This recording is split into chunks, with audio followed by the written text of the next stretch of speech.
Thank you. And when I walked in this morning, the first thing I saw was those three musicians there.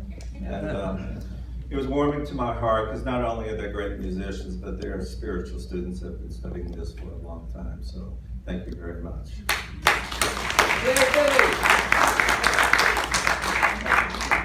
So Ernest Holmes, the founder of religious science, studied a man at the end of his life named Aurobindo.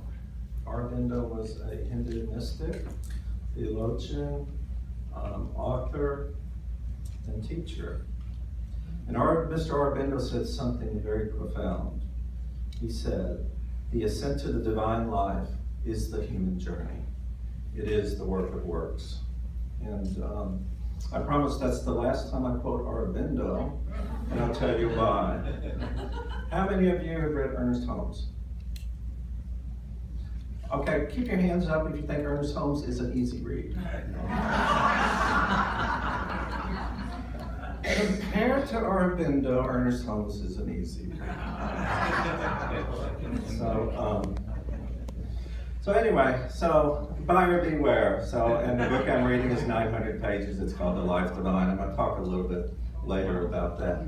But it's interesting because, so what Aurobindo is talking about, he's talking about the mountaintop experience. He's talking about get rid of all the delusions we have that life is about making money or getting the best of another person or struggling and overcoming struggles. It's about empowering that divine life.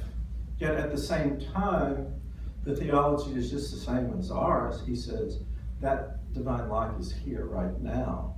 There's just limitations, and typically those limitations are self-imposed, they're ego. And he says every now and then, he talks about veils, every now and then we can see through the veil and be in touch with that. And in fact, I put in your program a quote from Ernest Holmes. It says this, it says, "The veil is thin between. We do mingle with the host of heaven."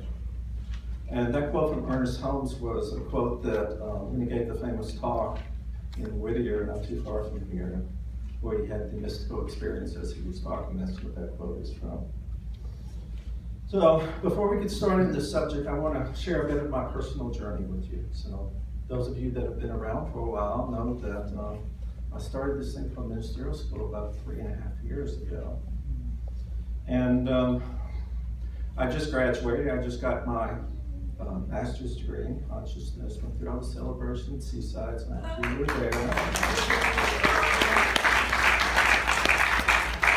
And so what they do, they have this next step, is they call it the immersion experience. So next Sunday I fly to spend 3 days in Mile High in Denver and be indoctrinated on what a new minister is and in the Centers for Spiritual Living. There's one catch to it. They snuck one final test in there. So I have to be paneled, as they call it, with 3 or 4 very austere, very wise, very long-time ministers of Centers for Spiritual Living.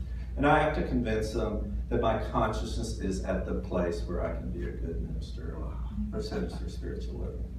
But I'm looking forward to it. I really do have a lot of confidence going into it. And, it doesn't matter if you pass it the first time or not, because it's just 6 months later, but I'm very confident going in. I'm looking forward to the experience. So, but the other thing I want to very humbly say to you guys is I want to thank each and every one of you, and especially thank your very astute rock star senior minister, Josh Reeves here, because he's given me wisdom when I need it. He's given me critical feedback when I need it. But most of all, he's offered me the opportunity to be of service here, to know what it means like, to watch him model what it means like to be a successful minister. And I want to thank all of you that I've interacted with, whether it's in my class or whether it's the first time I was up here stumbling all over myself. Anyway, it's been a great experience, and that's what community is all about. So I just want to humbly thank all of you guys too. But if you've been in my class, you'll know that I value journeys and life lessons extremely much. So I said, if you look at your life as a journey and look at everything that happens to you as a potential lesson, you'll be ahead of the game. And as I was filling out my application for ministerial school, I gave a great seminar on the works of Phineas Quimby. And Phineas Quimby is the most voracious healer. He's the one that actually was instrumental in creating the healing side of this movement. But Reverend Deaton said one thing. He says, if you really think you want to understand what Ernest Holmes said, you have to go back and understand the people that he read when he was putting this grand philosophy together. And so that's what I've done. I've studied Quimby. Those of you that have been in the class know I've read a little bit of Troward. I've read Emerson. If you're in my Emerson class, I give you Emerson's 6 volumes of journals and ask you to go tell me what you know about Emerson.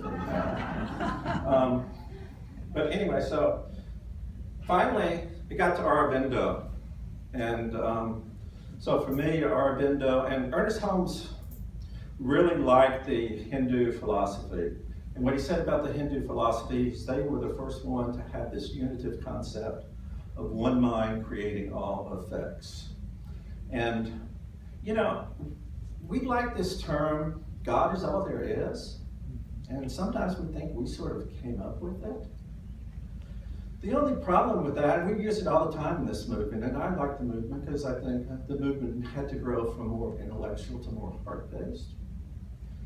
The only problem with that is the Hindus were teaching this 3,000 years ago. And the Hindu version is, of that is the one manifested as the many. So it's the one mind. And Emerson picked up on that, and he says, every individual is yet another incarnation of the divine mind. And so, so if you want to know what the one mind has created, all you have to do is look around you at the people, at the creatures, at nature.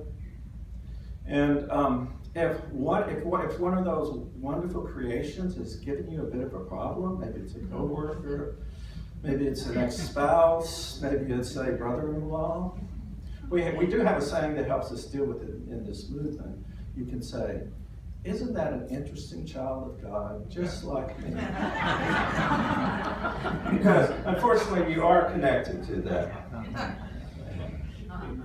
So what I want to talk about is two very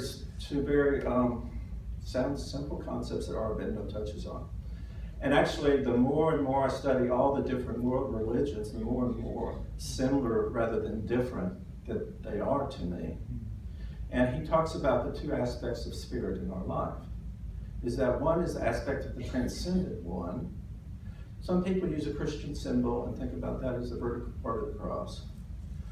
Where the transcendent aspect of spirit is that absolutely knows the truth and is absolutely not dependent on the physical world or the physical laws or anything like that to demonstrate things.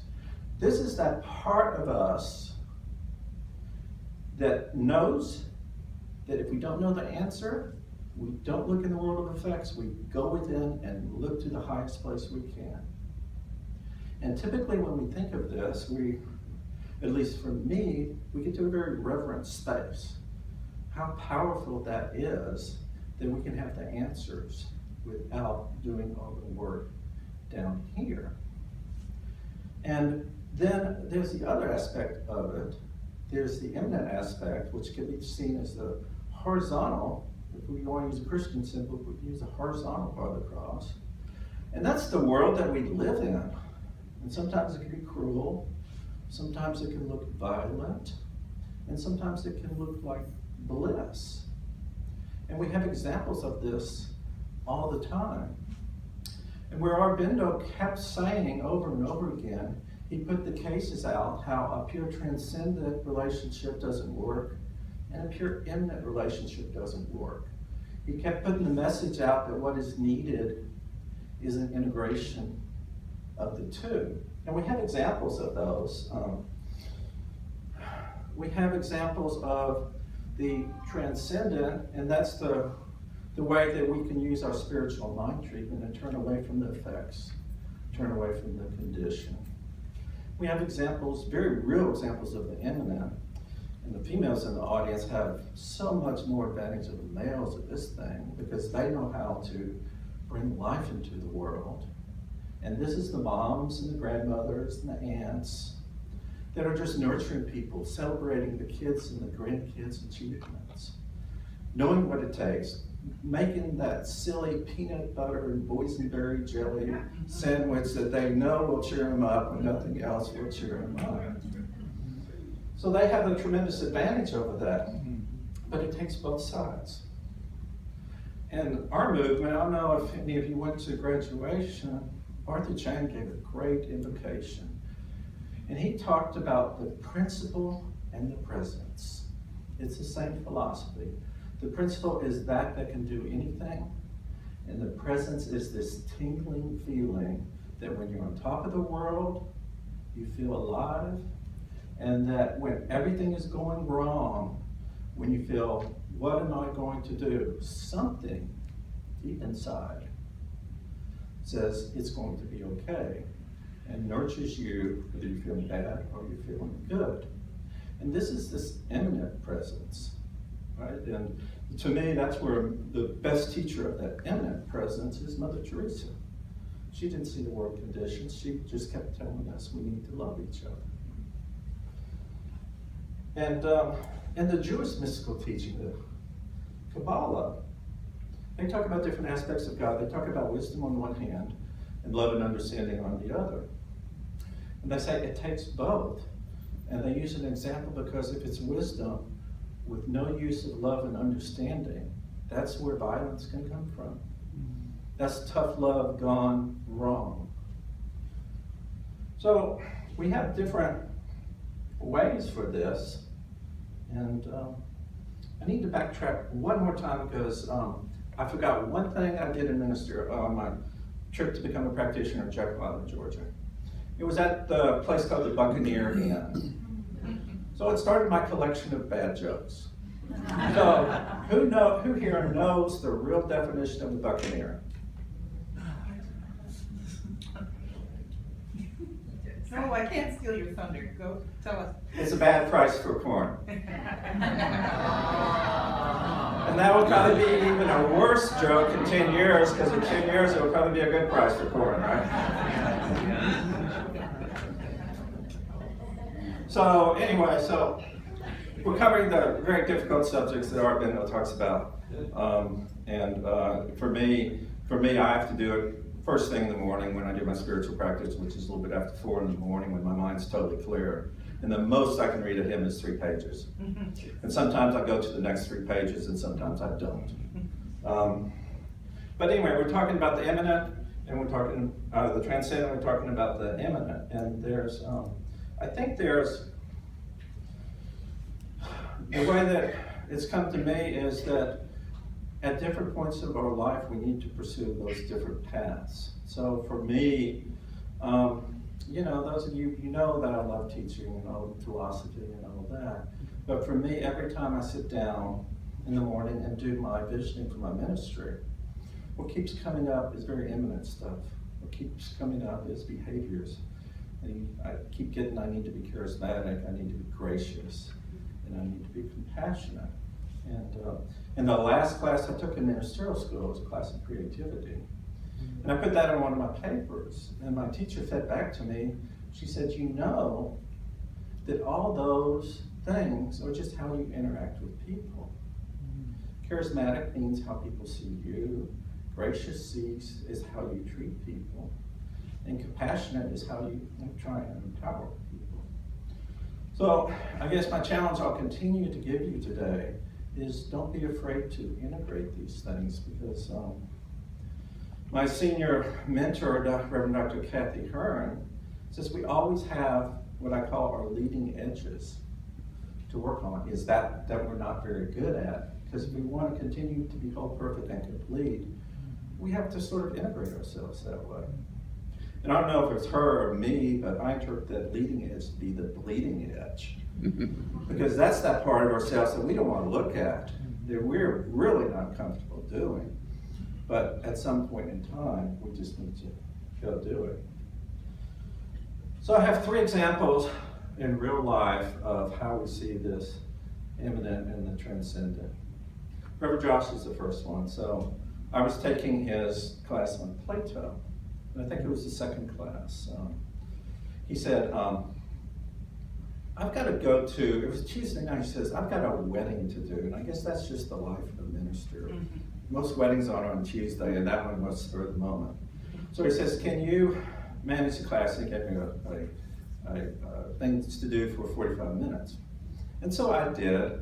And then I see Reverend Josh come in, he's hurried. He's probably been through the Southern California traffic. You know how calm that makes all of us. He was 15 minutes later than he thought of us. You know how calm we are when we beat up on ourselves for not making a time commitment, right?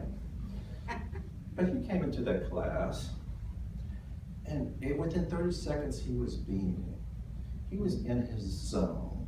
He was teaching this extremely hard material, and yet at the same time, he was bringing, from the way we talked to him, teachers from the ground up, bringing everyone's experiences into the class. And I just looked at him, and he was like glowing. Because one of the indications that you're really having a moving and deep spiritual experience is that time seems to stand still. You just don't know what time it is. You're focused on that. So if you notice that happening to you, you're probably doing the right thing. So that's a very good indication. The second example I have is my partner, Nicole. Because I see her when she talks. I haven't seen her in a while because she's been doing the speaking internship within the woods. When I see her talk, Josh is the same way. They get that twinkle in their eye, you know? That they know they're modest about, they don't even know it, and they're springing the step. And she says, I'll tell you people, if you just follow what we teach, if you follow these spiritual practices, your life will become filled with this mighty, mighty good. Her voice changes, it's like I think she's going to levitate off the floor. But these are practical experiences, and the funny thing is they happen to us every day. We witness them every day, but sometimes we're not open to receiving them. And the third one happened to me in a foreign country, sort of a foreign country. It was Jamaica. Those of you who know me know that I'm a consulting engineer. And this was probably 20 years ago, something like that. Michael Gott always says, when it's too long, you always say, at least 19 years ago. So it was at least 19 years ago. And I was in the middle of Jamaica, in the rural part of Jamaica, the very poor part of Jamaica. And there was this native Jamaican driver driving me back. And he was very humble, yet active at the same time. And you know, you could tell that he's worked hard his entire life. And he said that, and he told me the stories. And he was one of those old people that was humble, but yet they were going to impart wisdom on you. You knew they were. And it was for your good, so you just sit back and listen. And of course he told me the stories of riding his bike 20 miles to work in the rain. But he tells me the story, he says, but this is what life's all about. He says, life is all about working hard, raising your family right, and making their life a little bit easier or a lot easier than yours. He says, I'll probably be working these jobs until the day I die, but all 6 of my kids have bona fide completed a college education in America, just because I told them that it was going to be like that, and I did whatever I needed to. He says, that's what life's all about. And so that was so empowering, and he didn't have it. He sort of combined both sides. He didn't have a doubt in his mind that he was going to do that. And he didn't sit in a silo waiting for it to happen. He just did whatever he needed to make it happen. And we have all these examples all the time. I told you once about the maternal examples about the child-rearing skills that we use in our community here and share our love. And the same thing happens in the male perspective. We have this program here where when it's your birthday, you get a free treatment by one of the practitioners. And on several occasions, I've had retired gentlemen come to me and they want to tell me their life story. Well, they start telling me their life story. And their life story is a typical example of ethics of what a good man should be. Worked hard, they're a good provider, set a good example, multi-generational. But then they said, but everyone tells me I'm not spiritual. I said, how much more spiritual can you be? There's certain archetypes that when you demonstrate, that's the demonstration of the divine. And anyone that thinks there's only one demonstration of the divine, you probably should run away from that conversation. Anyone that thinks it's not integrating the hard and the soft, you might want to leave that conversation. So my challenge to you today, which I gave you 3 times, is to not be afraid to integrate that part of yourself that you're not used to. Not be afraid to, if you're a silent meditator, not be afraid to reach out a little bit more in community. That's what I've had to do the last 3 years. And for me, it's been very rewarding to do that. And one of the best ways that you can do that is be in a community like this one. And also one of the best ways that you can do both of those aspects is to do the classwork that we do here. Because in the classwork, what's the trick is most of us sign up for the classwork because we're intellectually interested in the topic. But when I ask people, what did you enjoy most about the class? They tell me the relationships I developed with the people. And some of them have lasted a lifetime. So if you will, join with me. Let me end in prayer. And join with me and just go within and absolutely know the truth of who we are right now. Know that there is a power and presence in the universe. There's a power and presence that I have access to right here, right now. That power and presence knows no bounds, is not bound by any physical thing. And also know that that presence is active in the world as we live it. That presence helps us, as we say, treat and move our feet. That presence allows us to be in this world, but not of this world. And that presence gets us to this place that Aurobindo told us to go, of being fully spiritually engaged and active, yet extremely responsive, extremely active in the world around us. And so in all our humanity, we just reach up to embrace the infinite. And for this life divine, I just give thanks. I bless this life that we all have. I let it be, and I let it go. And so it is. So, Thank you.